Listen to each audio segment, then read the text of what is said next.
So apparently they've made it illegal now if you don't turn your headlights on when it's raining in Sweden. Now, my only problem with this is how the hell am I supposed to know if it's raining in Sweden?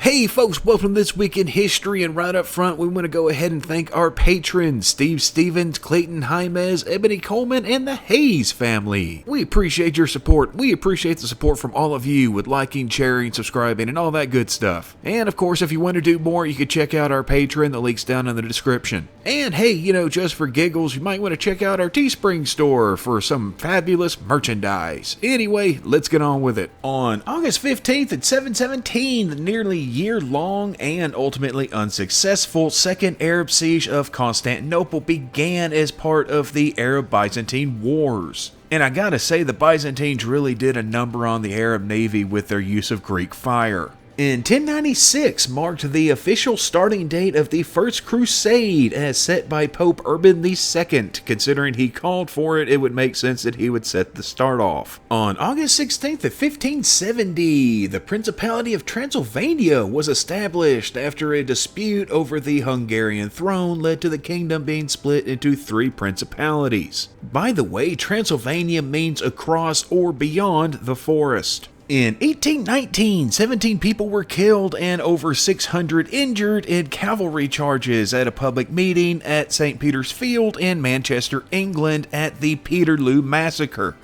Get it? It's a play on Waterloo. On August 17th in 1740, Benedict XIV became the 247th Pope. Now, he was actually a pretty decent Pope, but what he will always be remembered for is his birth name, Prospero Lambertini, because that's just a great name. On August 18th of 1492, the first grammar of the Spanish language was presented to Queen Isabella I. See, different regions of the Iberian Peninsula spoke different variations of the language. Considering they'd been separate kingdoms for a while, and at that point still were, that made sense. But if they were going to create an empire, well, they needed a single language, so they pretty much just used Castilian, or what we call Spanish. On August 19th in 1666, Holmes's bonfire occurred when Rear Admiral Robert Holmes led a raid on the Dutch island of Terschelling, destroying 150 merchant ships as part of the Second Anglo-Dutch War. On August 20th in 1707, the first siege of Pensacola came to an end with the failure of British Allied Creek natives to capture Pensacola, Florida. To be fair, they burned the entire town but couldn't take the fort from the Spanish. On August 21st in 1810, Jean-Baptiste Bernadotte was elected the crown prince or heir apparent to the Swedish throne by the Riksdag of Estates. Now, you're probably thinking that he doesn't have a very Swedish sounding name, and that's because he was French. In fact, he was actually an officer that served under Napoleon. And he received word of his election while he was about to take over as governor of Rome, so yeah, a little bit of an upgrade there. He would eventually become King of Sweden and was probably the most important person in the defeat of Napoleon in the War of the Sixth Coalition. By the way, he was apparently chosen because he was a very popular military man and had treated Swedish POWs rather well. And it looks like that's going to do it for this week, but we'll see you back here next week. Same squirrel time, same squirrel channel. Be happy, be healthy, and y'all come back now, you hear?